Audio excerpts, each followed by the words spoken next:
Барлықтарыңызға сәлем. Сіздермен бірге мен Жансая. Бүгін үй жағдайында лепешканы қазанда пісіретін боламын. Бұл лепешка тандырдан шыққандай өте дәмді болып піседі. Арнама тіркелмеген болсаңыз, тіркеліп қойыңыз. Рецепт қызықты болса, видеоның соңына дейін қараңыздар. Ең алдымен ыдысқа ұн салып алдым. Үстіне тұз, құмшекер, дрожь саламыз. Ертілген сары май және жылы сүт қосып, қамыр илейміз. Жылы суды аз-аздан қоса отырып, қамыр илейміз. Қамырымды илеп болдым. Енді 1-2 сағатқа бетін жауып, ашығанын күтеміз. Қамырым ашыды. Енді қамырымды 4 бөлікке бөліп, домалақ етіп жасап қоямын.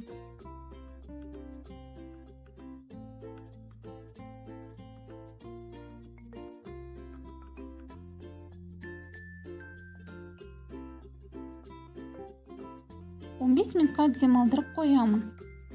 Қамырымның июі қанды.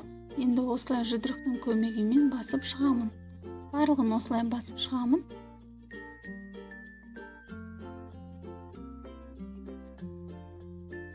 Жұмыртқаның сарысын жағамын.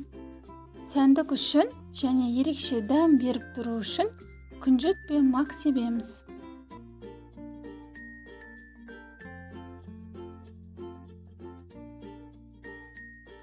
Осылай ортасын тесеміз. Лепешкамыздың астына жұмыртқаның ағын жақсылап жағамыз. Қызып тұрған қазанымызға лепешкаларды жабыстырып шығамыз.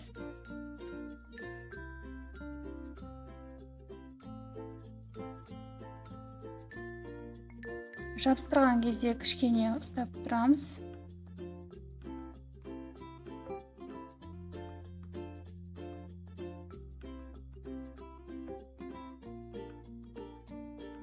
Қазанымыздың бетін жақсылап жауып, жай отта 20 минут пісіреміз.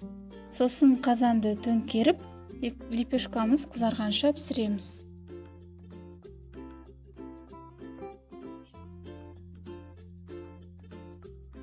Мінекей қазанда піскен дәмді лепешкамыз дайын. Тандырда піскен лепешкадан еш айырмашылығы жоқ. Алдағы видеоларда көптеген тағам түрлерімен бөлісетін боламын. Ол үшін лайк қойып, қоңыраушаны басып, каналға тіркеліп кетіңіздер. Астарыңыз дәмді болсын.